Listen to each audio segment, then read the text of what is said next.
Com a preocupação do grave impacto ambiental causado por certos resíduos, o reaproveitamento destes como forma de substituição ao seu descarte tem se tornado cada vez mais comum. A pirólise é um exemplo de uma das alternativas para o reuso de resíduos da agroindústria, realizando a decomposição térmica direta da biomassa na ausência de oxigênio, visando a produção de biocarvão, bioóleo ou biogás.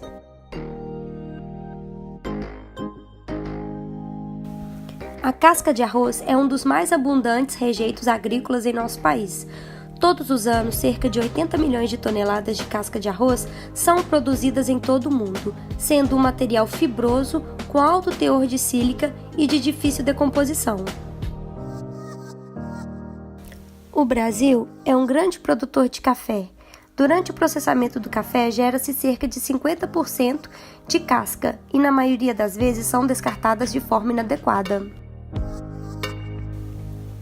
O carvão oriundo dessas biomassas pode ser utilizado como insumo para o preparo do carvão ativado, que será utilizado nesse trabalho como adsorvente para tratamento de rejeitos de indústria de tinta e também será avaliado para substituir parcialmente o cimento na produção de argamassa.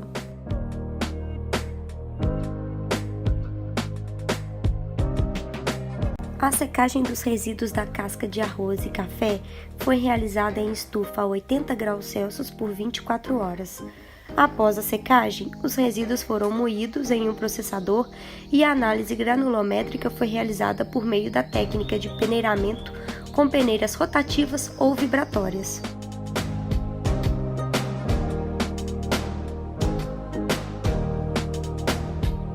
As biomassas foram pirolizadas em um reator de aço inox. Foram realizados furos na tampa para que os gases gerados pudessem escapar. O reator foi colocado em um forno mufla, onde foi aquecido a temperatura ambiente até 400 graus Celsius, permanecendo nessa temperatura durante 1 hora. O rendimento foi calculado levando em conta a massa de carvão obtida.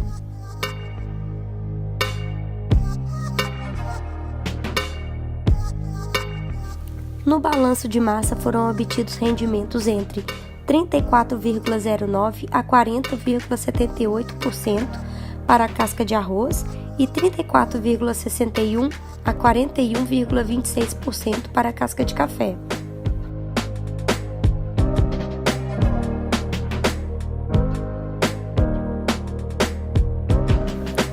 O carvão foi ativado com hidróxido de sódio.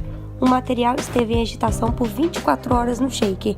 Após esse procedimento, foi lavado em água destilada e filtrado, até atingir o pH de aproximadamente 5,8, sendo seco em estufa por 24 horas.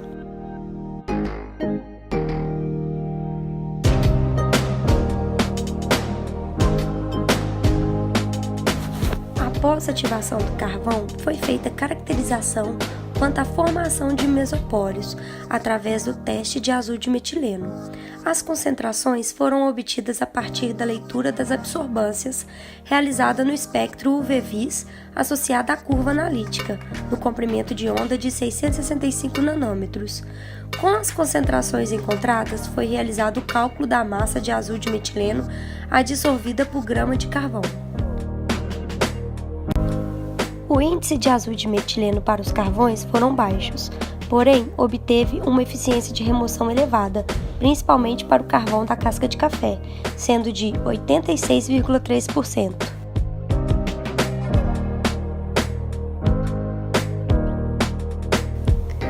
Para a caracterização quanto à microporosidade, foi realizado o teste de iodo para o cálculo da quantidade de iodo adsorvido através do volume de titulação do iodo remanescente com tisulfato de sódio.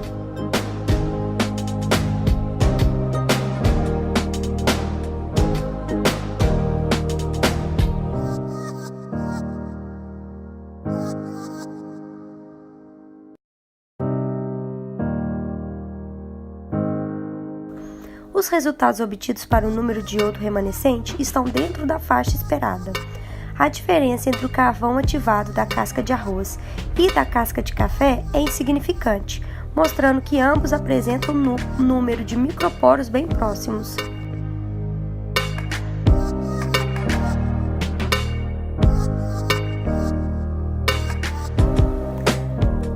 infravermelho dos carvões ativados foi realizado no Laboratório de Tecnologias Ambientais da UFMG. Os espectros foram coletados na região de 400 a 4.000 centímetros a menos 1, com 64 acumulações. Nos espectros de infravermelho foi possível observar a presença do íon hidroxila na superfície do material, além de grupos carbonilas e anéis aromáticos, tipos de materiais carbonáceos. Os espectros desse material sugerem a presença de vários grupos oxidados em sua superfície, com pontos de adsorção polares.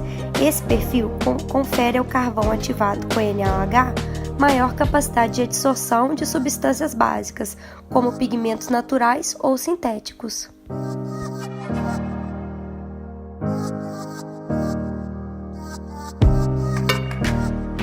Foi realizado o teste de adsorção das amostras de carvão com resíduo da indústria de tinta.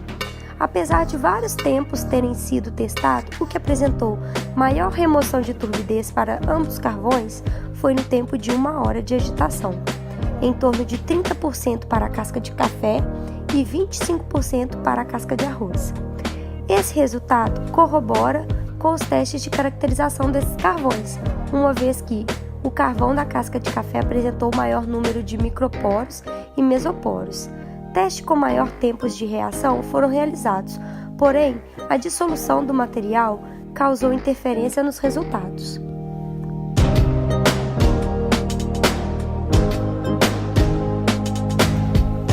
Para os testes de adição de carvão de casca de café e arroz para conferir resistência à argamassa, foi moldado corpos de prova de argamassa com adição de 10% e 20% dos carvões, em substituição parcial do cimento, seguindo a norma NBR 7215, que define os procedimentos para a mistura e cura dos corpos de prova. Foi realizada a análise da resistência à compressão de acordo com a mesma norma aos 28 dias do tempo de cura. Após os testes de compressão, pôde observar uma diminuição na resistência de todos os corpos de provas que foram adicionados casca de arroz e casca de café, em comparação ao corpo de prova que não teve adição. Porém, a diminuição da resistência à compressão não representa necessariamente um impedimento para a utilização da argamassa. Observa que todos os corpos de prova ultrapassaram o limite mínimo de resistência, que é de 8 MPa, evidenciando a possibilidade do uso das argamassas como revestimento, reduzindo o custo utilizando um material que se encontra em abundância nas indústrias agrícolas.